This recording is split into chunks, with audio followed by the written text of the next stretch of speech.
Vamos a hablar de aquello con tres entrevistados. Acá en nuestros estudios está José Luis Exeni, comunicador, investigador y analista político. Siempre un placer tenerlo a José Luis. Buenos días. Qué gusto, Diego. Me da mucho gusto estar en La Razón, aquí en casa, como siempre. Para nosotros el gusto también desde Cochabamba, Luciana Jáuregui, politóloga y analista política. Luciana, buenos días. Buenos días, Diego. Para mí también un gusto volver a La Razón. Un saludo a José Luis a la distancia y también a Vladimir, que está en línea. Gracias, Luciana. Vladimir Peña desde Santa Cruz, también abogado y analista político. Siempre un placer tenerlo, Vladimir. Muy buenos días, Diego. Muchísimas gracias por la invitación. Saludos a José Luis y a Luciana. Bien, tenemos, como se habrán dado cuenta, el eje troncal cubierto, una mirada y un análisis desde Santa Cruz, con Vladimir, desde Cochabamba con Luciana y acá con José Luis, para ver si existe una percepción diferente en cada una de estas regiones respecto a estos primeros 31 días del gobierno de Rodrigo Paz. José Luis, ¿con qué se encuentra cuando conversa con la gente en La Paz? ¿Qué es lo que dicen? Bueno, por lo menos hasta ahora no ha habido grandes movilizaciones ni marchas. El marchódromo está desactivado en La Paz. Sí, yo creo que si acaso hubiese que hacer una evaluación, habría que contrastarla como a tres niveles. Uno, con las expectativas que tiene la gente, ¿no? De un cambio de gobierno, de un cambio de ciclo. Y han habido señales interesantes, como que se normalizó la provisión de gasolina, al menos, diésel no, gasolina. Bajó el dólar, ha seguido bajando el dólar, y eso es una noticia importante por varias razones. Y los precios, algunos suben, otros bajan, pero bueno, la inflación por lo menos no ha sido una variable como lo fue en los últimos meses del gobierno de Arce. Entonces las expectativas creo que van por ahí. No compararía con la oferta electoral, porque como sabemos hay una brecha entre lo que se ofrece en campaña electoral y lo que se ejecuta en el programa de gobierno. Además, el gobierno puede decir: tengo 5 años de gestión para ejecutar mis promesas de campaña, pero sí quizás podemos evaluar en función a lo esperable de una nueva gestión de gobierno, ¿no? Y ahí yo identifico como 4 niveles, los mencionaré, así que para nuestro diálogo tal vez. Primero, las condiciones de gobernabilidad que tú mencionabas, que es el mínimo, era la premisa. Para cualquier nueva gestión de gobierno tenías que garantizar condiciones de gobernabilidad, es decir, un ejecutivo fuerte, eficiente. Habrá que ver si la fortaleza de ese nuevo gabinete. La reestructuración prometida del ejecutivo no ha sido lo que se esperaba. Se han destripado 3 ministerios, uno por decisión política. No ha habido la gran reestructuración del Ejecutivo, ¿no?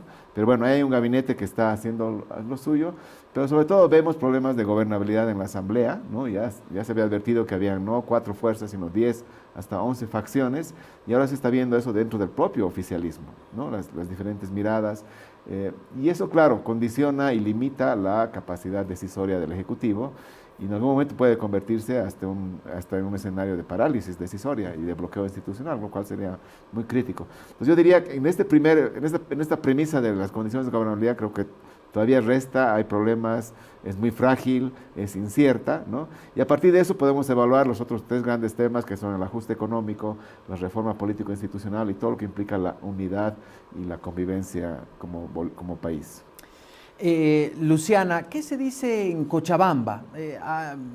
Después del evento de ayer, de repente se tocaron otras sensibilidades, arrancó otra lectura. Cochabamba, que es un departamento en el que, por ejemplo, ganó el Partido Demócrata Cristiano en la segunda vuelta, porque en la primera ganó el voto nulo. Por lo tanto, se entiende, es un bastión más que del masismo, del levismo. ¿Qué se dice por allá? Sí, bueno, yo creo que lo que ha sucedido ayer en Cochabamba ha sido una suerte de balde de agua fría como para aterrizar que los problemas de gobernabilidad no conciernen únicamente al ámbito político institucional, ¿no? Y que de hecho gran parte del próximo ciclo va a estar basado en la forma en que se gestionan los conflictos políticos. Entonces ha sido también un indicador de cómo puede venir eso. Yo quisiera más bien conectar esto con lo que planteaba José Luis para hacer una suerte de evaluación general, ¿no? Para ver cómo ha avanzado el gobierno en este primer mes. Yo creo que algo clave es entender que es un gobierno que inicia con altas expectativas sociales y con altas ambiciones políticas, ¿no? Es decir, es un gobierno que se plantea a sí mismo el desafío de iniciar un nuevo ciclo, ¿no? Con todo con todo lo estructural que implica ese tipo de agenda, ¿no? El problema es, me parece, que esas expectativas sociales y esas ambiciones políticas del propio gobierno contrastan largamente con su debilidad estructural, ¿no? Y eso es lo que estamos descubriendo a la larga, ¿no? Es un gobierno que inicia con liderazgos fuertes, discursos grandilocuentes, etcétera, pero que progresivamente y aceleradamente, yo diría incluso en el primer mes, va mostrando muchas de sus debilidades, ¿no? Que es sobre lo que debería ir construyendo a futuro, ¿no? Yo nombraría algunas. Yo creo que una de las cuestiones clave es dar cuenta que es un gobierno que carece de una estructura política y de una estructura de gobierno propia, ¿no? Y eso es una debilidad constante que se traduce en varias cuestiones, ¿no? Una es esta división que le hemos venido discutiendo largamente entre presidente y vicepresidente, ¿no? Que es una disputa profunda de atribuciones, de bases, de legitimidad, etcétera, pero también yo creo a nivel de su propia estructura de gobierno, en la que al carecer de partido, equipo, etcétera, lo que hace es asentar, ¿no? Su gobierno en figuras individuales que muchas veces persiguen objetivos propios y particulares, es decir, no hay todavía ni siquiera una estructura cohesionada y un programa de gobierno completamente articulado dentro de la propia estructura, ¿no? Y esas disputas, tensiones, dice una cosa el ministro un día, luego el otro otra cosa, ¿no? Esas disonancias son parte también de este aspecto, ¿no? A esto yo sumaría la cuestión de la gobernabilidad que planteaba José Luis respecto a cómo ha edificado el gobierno sus apoyos en la Asamblea Legislativa, pero también en la sociedad, ¿no? Yo creo que al fin y al cabo, aunque no exista formalmente una coalición de gobierno, en los hechos hay una clara articulación entre el PDC y Unidad, ¿no? De hecho, comparten, si se quiere, la propia estructura de gobierno, ¿no? Sin embargo, se ha mostrado que no alcanza porque estamos en un contexto de desinstitucionalización, de ausencia de disciplina partidaria, de liderazgos fuertes, si se quiere, estamos en un sistema de partidos incipiente que no tiene estructuras, liderazgos, etcétera, que hace que las coaliciones sean completamente volátiles. De hecho, es bien sintomático que en este punto no se haya podido todavía diseñar una articulación programática más amplia, ¿no? Y que los acuerdos estén estrictamente ceñidos a la coyuntura, ¿no? Y yo cerraría con este elemento cortito más, que es las dificultades más bien sociales que tiene Rodrigo Paz para construir consenso social, ¿no? Consenso social que no se asiente solamente en un grupo social, sino en articular, ¿no? Sectores populares, sectores de clases medias, élites, para diseñar un programa de gobierno e implementar las reformas de ajuste que se ha planteado a sí mismo, ¿no? Yo lo veo ahí también una debilidad muy fuerte, que es un gobierno que tenía el desafío de generar una nueva síntesis o un nuevo escenario de cohesión social, y al contrario, lo que vemos es que de alguna forma se desentiende de su mandato electoral y decide gobernar sobre pactos elitistas, ¿no? Y eso me parece que es parte de su fragilidad estructural de no tener bases sociales suficientes para encarar las reformas que se plantea para el año que viene. Vladimir, a propósito de esto último que hacía referencia a Luciana, da la impresión que la base electoral que acompañó al binomio Paz-Lara todavía no ha tenido ningún guiño, señal o anuncio. Sí, la que de repente no apoyó de manera muy clara a Rodrigo Paz y sí, más bien apoyaba a Tuto Quiroga. Por eso se ve una fuerte presencia y una fuerte mirada, unas fuertes señales del gobierno de Rodrigo Paz hacia sectores empresariales cruceños, por ejemplo. Uno podría entender que quiere cautivar a aquellos que no votaron por él. Considero que si algo define al gobierno de Rodrigo es el pragmatismo, ¿no? Y así como todavía comparto que hay muchas incertidumbres sobre su gobierno, que todavía no hay una hoja de ruta clara, que ha habido señales muy positivas, que todavía la gente mantiene una alta expectativa respecto de los cambios y considero que va a ser tolerante todavía un buen tiempo más porque si algo ha posicionado a Rodrigo es que la herencia que ha recibido es muy dura, ¿no? Entonces, ante esa situación, la gente tiene una predisposición a esperar las políticas, los cambios, las acciones más concretas de gobierno. Han habido señales o anuncios y algunas medidas también positivas, como el caso del combustible. Todavía queda saber si son estructurales, si son provisionales. hace 3 días en Santa Cruz, no sé, en el resto del país. Hemos vuelto a ver colas en los surtidores por el tema del combustible. Entonces, en una época muy importante para el agro, en las provincias no hay diésel.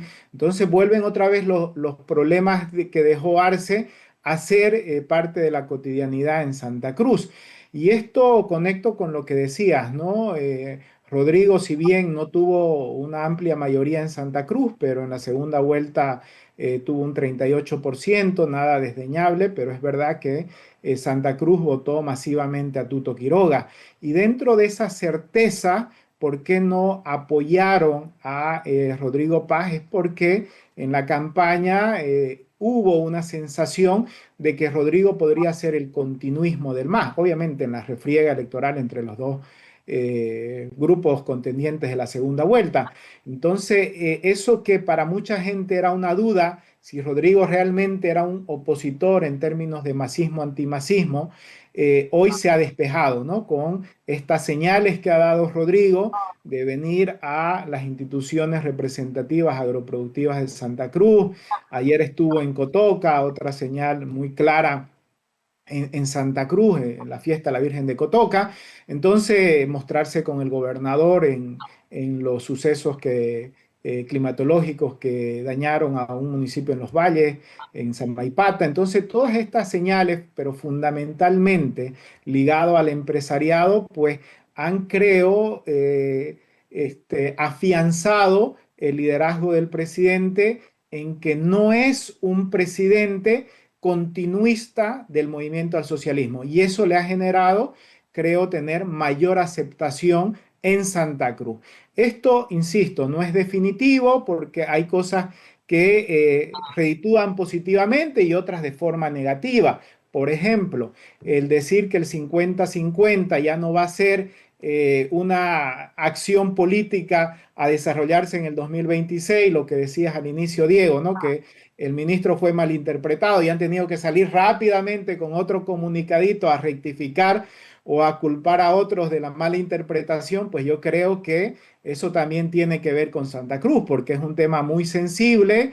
Además, al parecer, el presidente va a ser en las elecciones subnacionales aliado del gobernador de Santa Cruz y eso puede redituar negativamente. Entonces, yo creo que tenemos un gobierno que continúa con una alta favorabilidad por fundamentalmente las expectativas de cambio que tiene la ciudadanía, que hemos visto más anuncios que acciones concretas en este primer mes de gobierno y hemos visto también, además del conflicto interno que se ha apaciguado en los últimos días entre Rodrigo y Lara, y creo que eso va a ser latente y van a tener ahí una convivencia compleja durante los próximos años, pero hemos tenido idas y vueltas que generan más duda sobre la consistencia del proyecto como tal y todavía no advierto una hoja de ruta clara para gobernar que seguramente en estos meses todavía de reacomodo se va a terminar de configurar.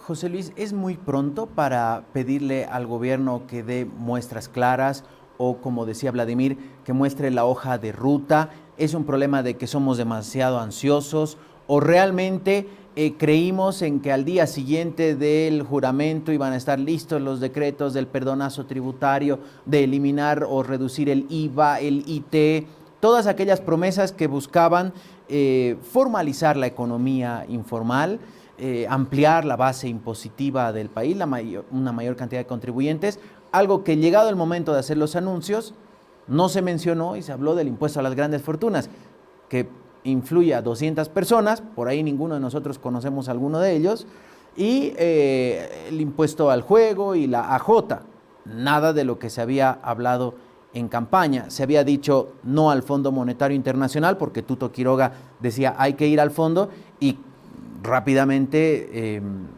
Paz viajó a Washington para reunirse con el fondo. Digo, es muy pronto, somos demasiado ansiosos. ¿Hay señales por dónde va a ir el gobierno? A ver, hay señales. Yo creo que hay que ver dos brechas. La primera brecha, como decía al principio, es entre la oferta electoral y su realización. En campaña, el presidente Rodrigo Paz dijo que el 9 de noviembre tenían listos varios decretos y ninguno de los cuales se ha aprobado por supuesto. Entonces hay una brecha, un desbalance entre lo que se prometió en campaña y lo que se quiere hacer. Hay otra brecha que creo que es para mí la más sustantiva entre una aspiración que tiene este gobierno en este nuevo ciclo de cambio de ciclo político, económico, que yo creo que es una aspiración refundacional, restaurativa, ¿no? Es una restauración neoliberal, porque claro, la centralidad del mercado, de la inversión privada, de los empresarios, inversión extranjera, es una restauración conservadora, ¿no? Dios y la familia por delante, y es una restauración que quisieran también que sea señorial. Eso es su aspiración. Ahora, de ahí a que tengan la capacidad de lograrlo, hay un salto grande todavía, porque yo creo que han entrado a administrar un Estado que no conocen. Han entrado a gestionar una relación con una sociedad que tampoco conocen, que es más heterogénea y más compleja de lo que ellos tenían en su memoria de hace 2 décadas, ¿no? Entonces, la temporalidad depende de varias cosas. Primero, por ejemplo, para hablar del ajuste en la economía, que era lo primero que tenía que hacer el gobierno, cualquier gobierno, era hacer un ajuste en la economía, ¿no? Políticas de estabilización y de ajuste. Ahí hay como triple temporalidad, la de la urgencia económica, la de la oportunidad política y la de la paciencia o impaciencia social. Entonces, ¿cómo se conjuga eso? Yo creo que el gobierno ya tendría que haber asumido medidas en cuanto al anunciado ajuste estructural. Lo que pasa es que creo que no tienen todavía claridad cómo hacerlo ni con qué respaldo. No tienen con qué respaldo. Pero ahí hay una urgencia económica que, claro, se ha moderado porque hay gasolina, por lo que decíamos del diésel, de los precios, pero eso es de cortísimo plazo, eso es hasta enero.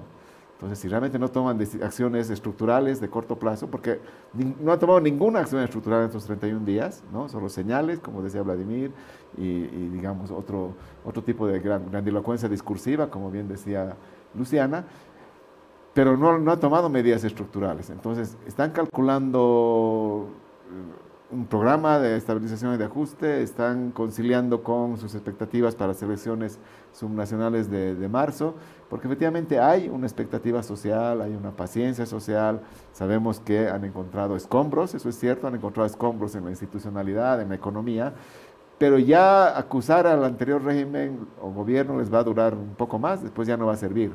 Cuando de aquí a 6 meses digan, es que el gobierno del MAS nos ha dejado esto, ya no va a servir, la gente ya está en otro momento. Entonces yo creo que la temporalidad va a depender de los resultados, no tanto de las expectativas. Y los resultados no son de corto plazo. Entonces lo fundamental es cómo gestionan eso y sobre todo cómo lo van a lograr gestionar cuando se empiecen a generar espacios de conflictividad en reacción a las medidas de ajuste, como el gasolinazo, por ejemplo. No va a ser fácil hacer un gasolinazo o una devaluación de la moneda. Son medidas que tienen fuertes efectos económicos, sociales, costos sociales, efectos inflacionarios. ¿Cómo las van a gestionar?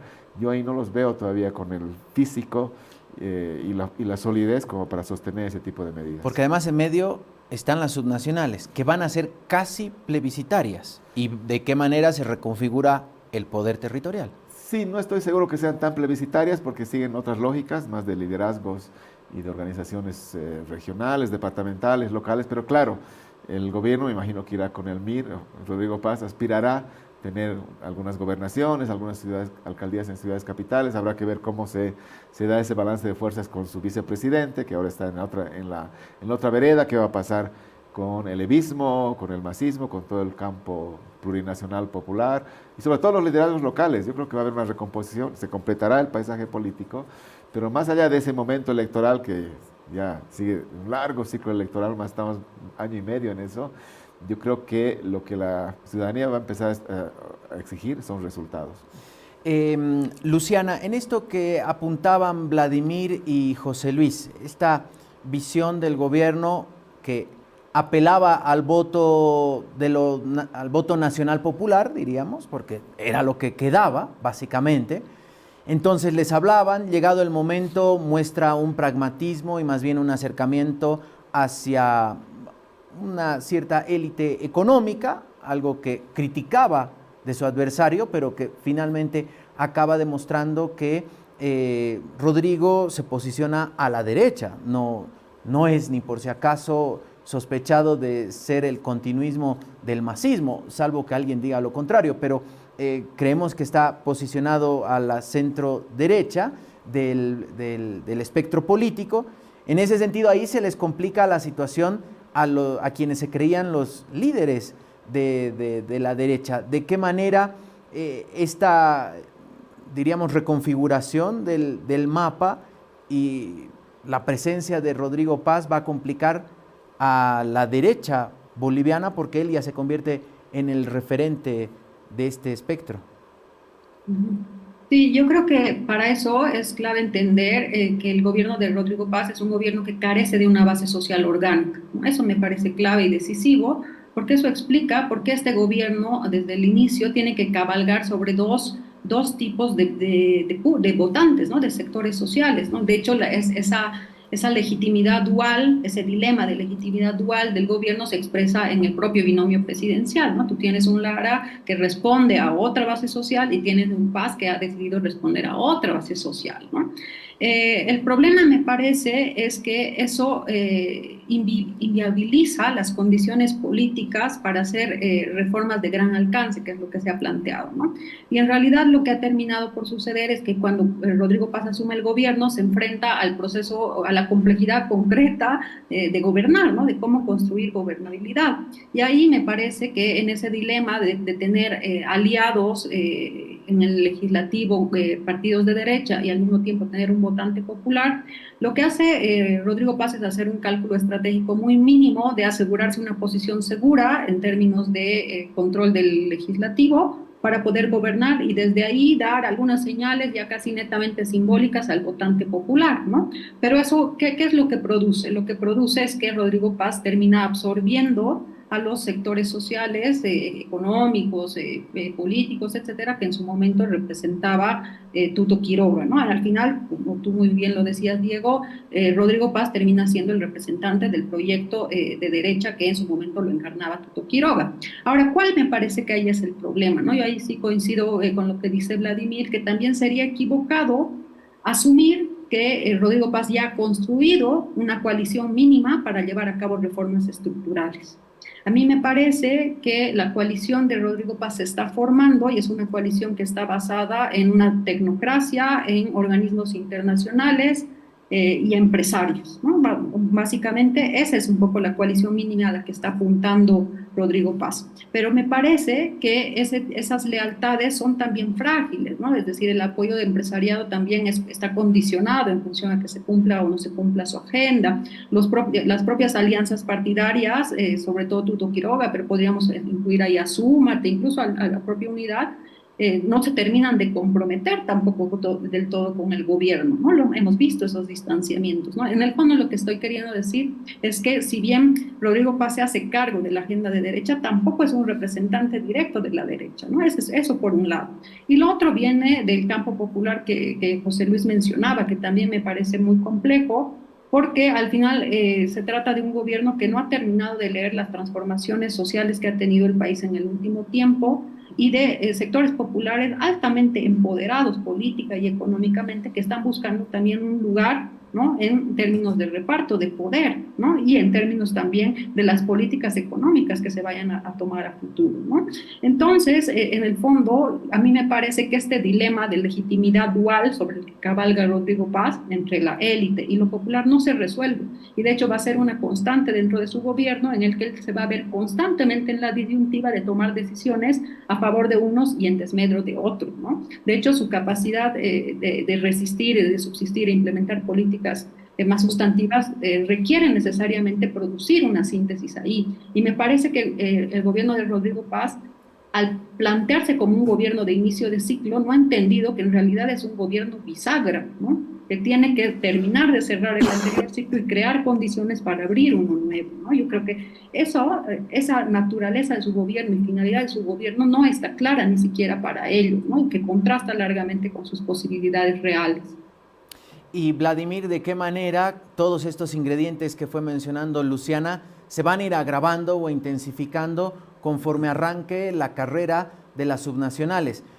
Porque, insisto, ayer lo escuchaba a Manfred Reyes Villa, que criticaba, por ejemplo, que el 50-50 no se vaya a aplicar el 2026. Manfred Reyes Villa, que pretende postularse nuevamente a la alcaldía de Cochabamba, por lo tanto estará su estructura allí a nivel nacional. Imaginamos también buscando espacios, porque con esta promesa del 50-50, ser alcalde y gobernador va a ser mucho más atractivo porque habrá más recursos. Se entiende, aunque otros dicen sí, pero también más responsabilidades, con lo que nuevamente estará tas con tas entre responsabilidades y flujo de caja. Pero más allá de aquello, allí volverán a, digamos, pisar huevos para ver qué decisión tomamos que no afecte el proyecto de reestructuración de poder.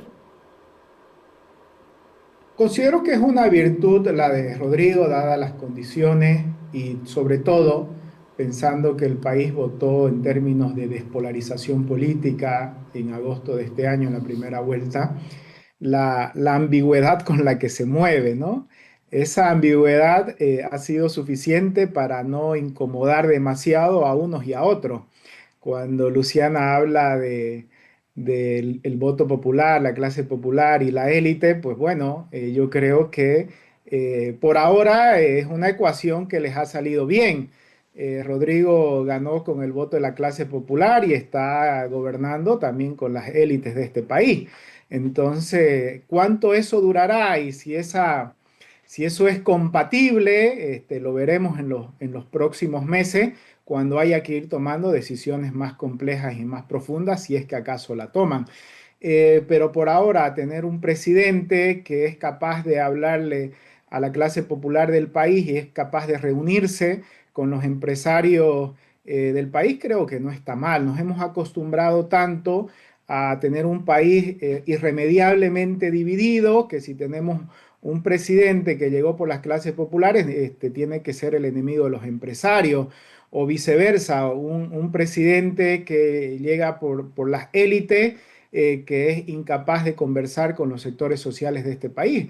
Un presidente tiene que tener la capacidad de hablar con todos, de conectar y de gobernar para todos. Ahora, si eso que parece ser una señal nueva, positiva en el liderazgo de Rodrigo, solamente es tacticismo para un momento y después puede erosionar su legitimidad, yo creo que eso todavía está por verse, ¿no? Hay un ánimo en la izquierda de empujar definitivamente a Rodrigo hacia el lado derecho, porque creo que también si es que Rodrigo se consolida como un socialdemócrata, puede quitar buen espacio a la izquierda de este país, que todavía tiene pendiente la reconfiguración y tiene un escollo en esa reconfiguración enorme que se llama Evo Morales. Entonces, creo que las elecciones subnacionales o autonómicas se van a jugar en otros términos, pero el presidente tiene que tomar una decisión compleja y tiene que ver con lo que comparto que decía Luciana, el carácter de su presidencia.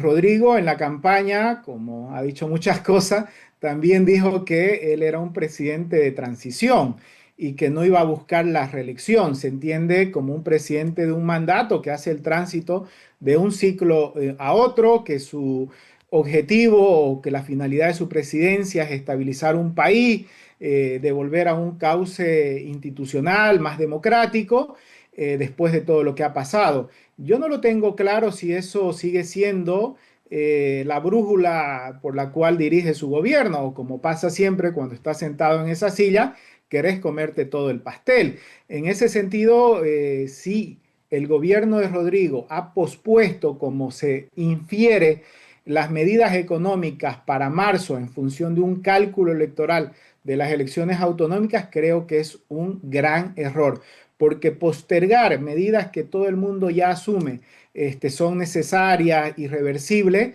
solamente por un cálculo electoral, lo lleva a una situación en que va a estar supeditado a el resultado electoral por una parte, que comparto también con José Luis, que no se va a convertir en un plebiscito, es muy temprano para plebiscitar la acción del gobierno en una elección autonómica. Y segundo, lo más elemental, porque en el tiempo puede dar la sensación de que el diésel, la gasolina ya se estabilizó, que si ahora ya no se roba como robaban los masistas, la plata alcanza. Entonces, todas estas señales que dan de alguna manera estabilidad que han dado que el diésel, el combustible vuelven a los surtidores, pues bueno, ya no va a haber necesidad de quitar la subvención. Entonces, si estás yendo a normalizar un país, ¿cómo le vas a decir a la gente, te vamos a quitar encima la subvención? Y más aún si todavía esto se convierte en una pelea, hablo de la elección autonómica, entre el presidente y vicepresidente. Entonces, yo creo que es un ámbito peligroso y es una decisión difícil de Rodrigo. Por una parte, se le acusa de no tener estructura política y por otra parte, si se enfoca en las elecciones más próximas para organizar un partido, sea el MIR, primero la gente o lo que decida construir, puede ser que se desatienda del gobierno y esté expuesto al resultado electoral, que como sabemos en tiempos de cambio, cualquier cosa puede salir de las urnas. Entonces, yo creo que es una decisión de alto voltaje para una presidencia que se sostiene por anuncio y que todavía las grandes reformas y algunas que ya quedan con muy poquito tiempo de hacerla, pues quedan todavía ahí en el aire. Entonces, yo creo que esta es una decisión elemental que puede condicionar en términos económicos y políticos la presidencia por los próximos 4 años. A propósito de anuncios, de escenario preelectoral a las subnacionales y de economía, ayer el expresidente Evo Morales, a partir de una serie de anuncios del gobierno, salió a criticar la gestión económica y en la última parte de su Twitter decía, en 2025 Arce pidió 19.600 millones en solo 10 meses, de enero a octubre. Y ahora el gobierno de Paz pretende 20.000 millones de bolivianos para apenas 2 meses. Así se demuestra que la caja chica del Banco Central fue una crítica electoral porque ahora en el poder repiten la misma receta de endeudamiento interno. Evo Morales hace una crítica al endeudamiento interno, algo que fue parte central de la campaña, pero como decía y arrancaba José Luis, entre lo que se dijo en campaña y lo que pasa en la vida real estando sentados, realmente es otra cosa, ¿no? Es Narnia y uno y el otro es la vida real. Pero esta disputa electoral que ya empieza obviamente a calentarse, de hecho Rodrigo Paz lo subió al ring a Evo Morales el día de su posesión al hacer mención de él, claramente ya posiciona dónde va a estar él y entiende que su rival directo es Evo Morales. Pero ahí en medio está el factor Lara, que también apela al voto popular, que también quiere correr por su cuenta, pero que además le sopla la nuca porque es su vicepresidente ante cualquier situación o desatino que tenga el presidente Paz. Sí, antes me gustaría comentar dos cositas. Me gusta esta idea que plantea Vladimir del presidente ambiguo. Yo creo que la ambigüedad es útil y puede ser hasta necesaria en campaña y en los discursos, ¿no? Hablarle según lo que quiere escuchar en la tribuna, pero no sirve para gobernar. Para gobernar tienes que tomar decisiones, tienes que fijar posicionamientos, y el gobierno lo ha estado haciendo de algún modo. Navegando en la ambigüedad ya ha roto un principio de no alineamiento en política exterior. Hoy día están los cancilleres de Bolivia e Israel firmando un acuerdo. O sea, en Washington. Del Estado genocida de Israel, quiero decirlo completo. Las señales de eliminar el impuesto a las grandes fortunas no es ambigüedad, es clarísimo a quién está beneficiando, o de eliminar la subvención para el PAN. Entonces, son señales que ya están rompiendo la ambigüedad y están diciendo por dónde va este gobierno. Segundo, ojalá que este gobierno asuma que es un gobierno de transición y no crea que es un gobierno de cambio, porque si no le va a ir mal. Si no asume que tiene que abrir un nuevo ciclo y no que ellos son el nuevo ciclo, yo creo que no lo van a lograr, porque realmente es muy complejo el escenario, muy difícil, muy incierto, y eso va a depender de diferentes variables que no solo las controla el gobierno, por supuesto que no. Y tercero, ya pensando en el tiempo político que tenemos, ya ha arrancado el escenario electoral con la convocatoria a las elecciones subnacionales de marzo. Pronto vamos a tener, de esos 440 que se han postulado, vamos a tener 6 vocales nuevos, seguramente también uno del órgano ejecutivo, vamos a tener una nueva sala plena, tribunales departamentales electorales. De algún modo eso va a prolongar lo que hemos estado viendo en estas primeras semanas, ¿no? Esta tensión entre Rodrigo Paz, muy alineado hacia la élite, especialmente la élite cruceña y empresarial, y Edman Lara, como decía Luciana, expresando el votante popular que finalmente le dio la victoria al PDC y al binomio en la segunda vuelta. Yo no estoy seguro que sea una cosa así que se exprese en términos de resultados electorales muy claramente, o sea, aquí los pasistas, aquí los laristas, y tampoco estoy muy seguro que haya una polarización entre el oficialismo hoy versus la oposición extrainstitucional expresada en el levismo. Creo que las elecciones subnacionales siguen otras lógicas, donde más bien van a primar los liderazgos locales, van a primar las alianzas que se puedan hacer. Hay otras lógicas regionales las que prevalecen en estas elecciones. Entonces, más bien yo creo que ahí se va a terminar de reconfigurar el campo político y no tanto, digamos, se van a medir fuerzas entre presidente, vicepresidente o el oficialismo versus el levismo. No estoy tan seguro de eso porque además hay muy poco tiempo, no han tenido tiempo de hacer partidos, ninguno, no han tenido tiempo bueno, todavía están gestionando alianzas, entonces habrá que ver cómo se configuran las candidaturas, pensando en el equilibrio de poderes hacia adelante en un Estado autonómico como el que tenemos. ¿De qué manera este proceso electoral, Luciana, realmente va a impedir que se tomen las decisiones o económicas que se esperan? Porque el tema y como decía Vladimir, hay una, diríamos, tolerancia que se entiende, la gente va a tener respecto al tema carburantes, así como lo ha tenido con el pan. El pan, bueno, no es el caso de Santa Cruz, porque en Santa Cruz efectivamente el pan es más caro, pero por ejemplo en La Paz una marraqueta costaba 50, hoy cuesta 80, de un día para otro. No sé cuál es la situación del pan en Cochabamba. Pan, que se entiende, es un alimento importantísimo en las mesas bolivianas. Para mucha gente es un pan, su desayuno con la tacita de café o la tacita de té, y lo mismo su cena o su té. Esto es ahora 40% más caro. Ha habido una tolerancia, se entiende que eso puede llegar a ocurrir, pero esa tolerancia puede ir acabándose conforme el escenario electoral se caliente y conforme ya el desgaste sea más evidente, un desgaste que parece acelerado del gobierno para solo 31 días por la propia interna con su vicepresidente. Sí, yo creo que ahí yo retomaría algunos criterios que ha puesto José Luis al principio, de la urgencia económica, la urgencia política y el cálculo estratégico, ¿no? Yo en un primer nivel diría que a nivel económico es inminente que decisiones estructurales las va a tener que tomar el gobierno eventualmente, ¿no? Yo creo que todos somos conscientes de la gravedad de la crisis económica y de el hecho de que los préstamos no resuelven este problema de fondo, que es cómo estructurar un modelo económico distinto, ¿no?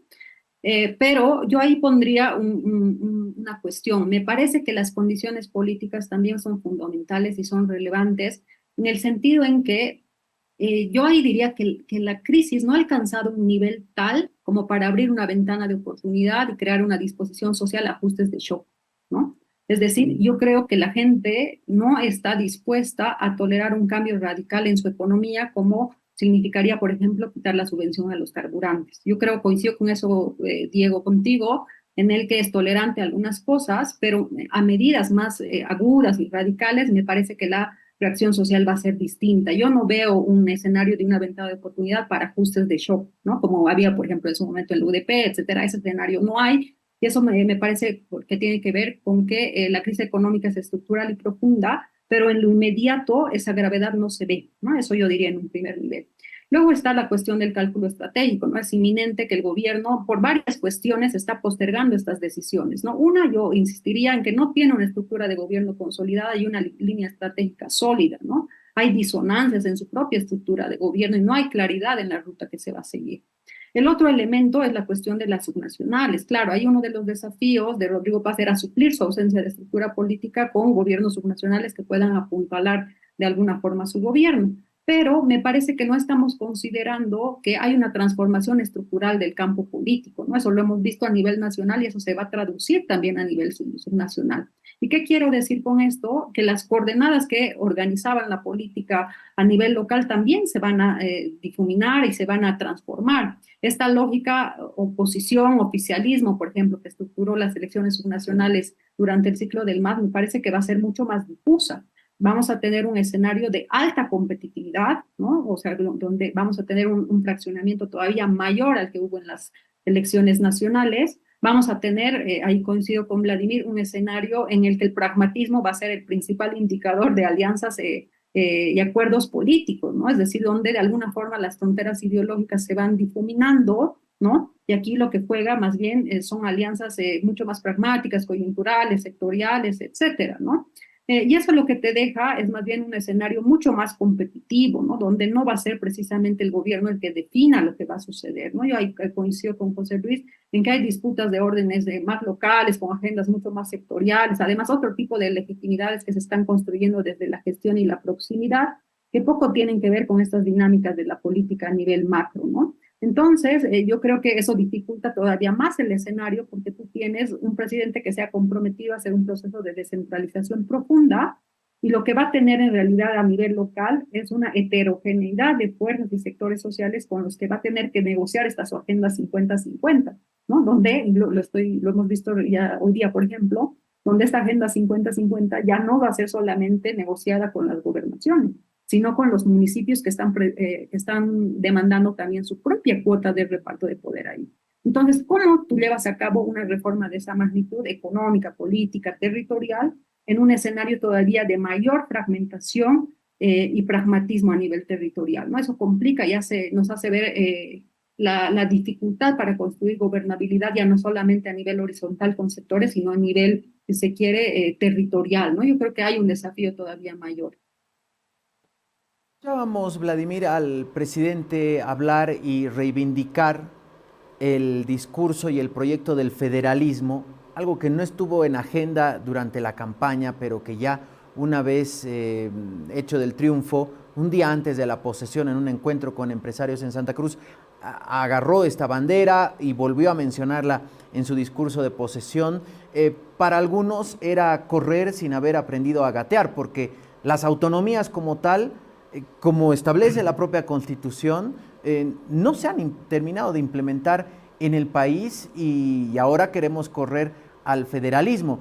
¿De qué manera esto también puede llegar a formar parte de ya el discurso campañero de las subnacionales, por lo menos en el oriente boliviano? Entiendo que era un guiño, ¿no? A los departamentos autonomistas, por así llamarlos, del país. No nos olvidemos que Rodrigo no ganó en Tarija, no ganó en Santa Cruz, entre otros departamentos que han sido los grandes impulsores de la autonomía. Entonces, me imagino que el decir, plantear el tema de federalismo, aunque él mismo suavizó después, dijo que era un tema a largo plazo, que no era inmediato, pero que había que discutirlo. Entonces, me imagino que es un simple guiño, no es parte de la agenda de cambio. Sabe el presidente que eso por ahora no es parte, creo yo, de la discusión de la agenda pública nacional. El tema de la autonomía sí, cómo se profundiza, cómo se acuerda de una vez un pacto fiscal postergado por más de una década, cómo se reacomoda el tema competencial en el país, recentralizado por la ley marco de autonomías y por las leyes invasivas que se dictó durante los gobiernos del MAS. Yo creo que en el tema de la autonomía hay mucho por hacer. Esperemos que esta reunión que se ha convocado para el próximo lunes del Consejo Nacional de Autonomías de una vez destrabe los candados que tiene la autonomía para desarrollarse, con unas elecciones ahí en puertas autonómicas. Creo que es un buen momento para hablar de una de las reformas estructurales más importantes de los últimos 20 años y que curiosamente tuvo la negativa del movimiento al socialismo. Conversaba con unos amigos y les decía, paradójicamente hoy veremos al movimiento al socialismo, lo que hoy sea el MAS en estas elecciones autonómicas, como el que más reivindique la profundización de la autonomía por sus propios intereses, porque se vuelve estratégico para la izquierda reinventarse desde el territorio. Y ahora veremos a un gobierno que viene de las autonomías, porque Rodrigo ha sido concejal, alcalde, viene de un departamento autonomista, si de verdad tienen el ADN de la autonomía o solamente fue un eslogan vacío el tema del 50-50 sin contenido, esencialmente para profundizar la autonomía como tal. Entonces yo no creo que se vaya a instalar el debate del federalismo, la verdad. Lo intentó el gobernador Camacho, recuerden ustedes, cuando fue candidato a presidente el año 2020. Rápidamente me imagino que sus asesores le dijeron que no era un tema para una discusión nacional en este momento, lo guardó en el cajón la primera semana de campaña y no volvió a hablar del federalismo durante la campaña. Entonces, ni siquiera el gobernador Camacho, que ha sido uno de los últimos que ha impulsado el tema del federalismo en la última década, tiene una propuesta clara de aquello. Entonces, yo creo que simplemente ha sido un guiño del presidente, pero sí lo que considero es que va a tomar impulso es cómo hacemos que la autonomía avance después de tener un gobierno que le ha puesto muchas cortapisas, más aún con un presidente que ha hecho una propuesta ambiciosa, por lo menos en lo discursivo, sin que haya contenido claro, como en las demás propuestas, qué significa el 50-50. Y creo que el próximo lunes el gobierno tiene que decirnos a los bolivianos qué significa el 50-50. Es la propuesta, como hablábamos con vos, Diego, el otro día, que hizo la gobernación de Santa Cruz y la gobernación del Beni el año 2014 en el Consejo Nacional de Autonomía, el 50 sobre los 7 impuestos más importantes, sobre la fiscalidad, sobre qué es el 50-50. Entonces, yo creo que el debate autonómico tiene que ir por la pata coja que tenemos, que es la fiscalidad, llamémosle pacto fiscal, financiación autonómica, lo que querramos. Tiene que ir por reelaborar una ley marco de autonomías que fue recentralizadora, inclusive fue en contra de los términos de la Constitución, y tercera, por acabar con las leyes invasivas que se han dictado, ¿no? En nuestra época que estuvimos en la gobernación contábamos unas 35, 36 leyes invasivas. Entonces, yo creo que ahí hay un campo de acción importante para la autonomía y esperemos que esto sí se pueda desarrollar y me imagino va a ser parte del debate electoral y va a ser muy enriquecedor. Esta última pregunta quiero hacerles a los tres. Hemos visto en estos 31 días que sale una denuncia, el gobierno hace una denuncia y después se toma algún tipo de decisión. ¿Será esta la manera en la que van anticipando y preparando el terreno para la decisión? Voy con ejemplos. Salieron a decir que existía una red de corrupción en YPFB en el transporte. Y después deciden que BotTrading no opera más y que sí se va a hacer con otros traders internacionales. En el caso de EMAPA se denuncia una corrupción con la venta de harina subvencionada, por lo tanto, como hay tal nivel de corrupción, mejor eliminamos la participación de EMAPA en la entrega de harina y dicen no se va a entregar más.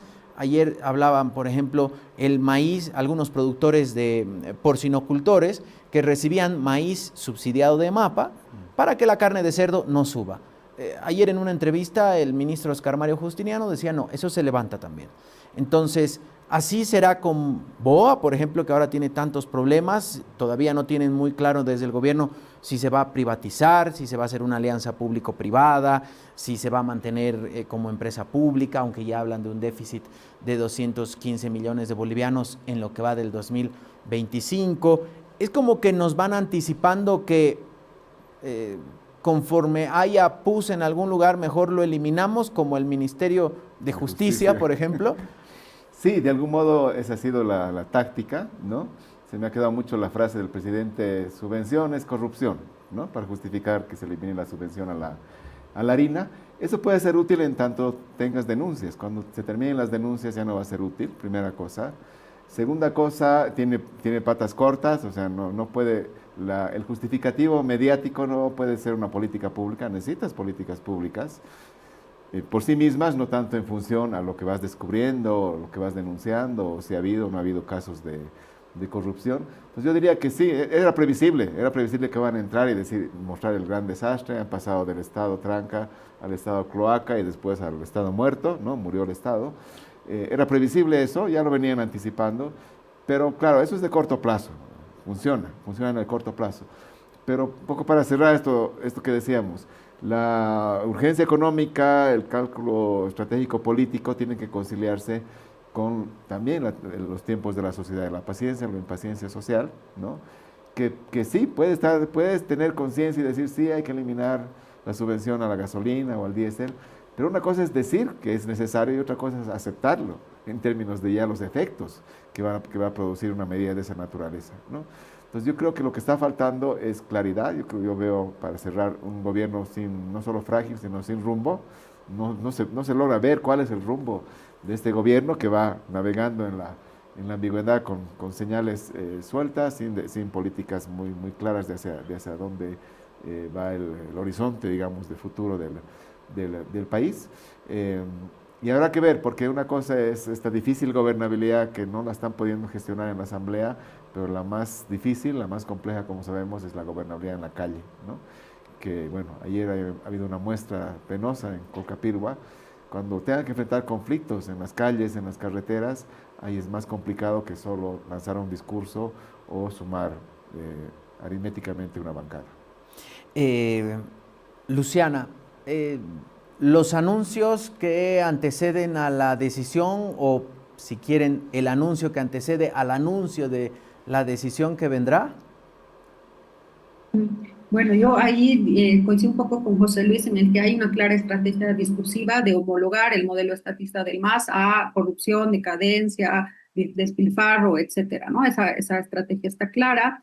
Pero también creo que hay claros indicadores a partir de las decisiones que se toman de que las políticas actuales del gobierno están favoreciendo directamente al capital privado, ¿no? Y eso se puede, donde la veas, tú ves, hay un favorecimiento directo al capital privado. Pero ahí creo que hay que plantear una distinción importante. Capital privado no es per se favorecer a la gente, ¿no? Yo creo que ahí está precisamente la tensión y el desgaste acelerado que está teniendo el gobierno en los sectores populares, ¿no? Porque, bueno, tú puedes ver encuestas de favorabilidad en sectores urbanos, en el eje del país, etcétera, pero la realidad es mucho más compleja que eso y sería un poco obtuso no ver el campo político completo, ¿no? A mí me da la impresión que de alguna forma Rodrigo Paz tiene al menos tres grandes desafíos, ¿no? A largo plazo para estabilizar de alguna forma su gobierno y de alguna forma materializar gran parte de la agenda que se ha propuesto, ¿no?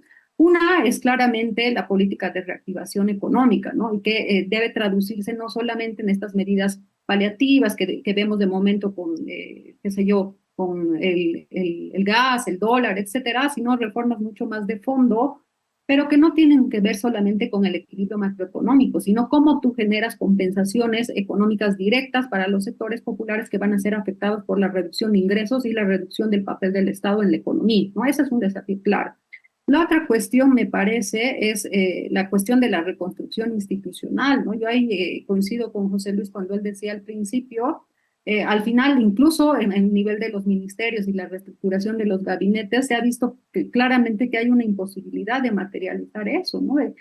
O sea, hasta la propia estructura del Estado está muy sujeta a los condicionamientos políticos que tiene el gobierno, ¿no? Entonces, la pregunta es, ¿cómo en ese escenario va a querer llevar a cabo una reforma más ambiciosa, ¿no? Y la realidad nos muestra la debilidad del gobierno con mucha claridad, ¿no? Si ustedes ven, por ejemplo, el encuentro sobre la justicia, por ejemplo, ¿qué condiciones, qué transformaciones concretas a producir? Ninguna, ¿no? Y así es lo que estamos viendo. Entonces, ese es un síntoma también de las dificultades que tiene el gobierno para generar eso, ¿no?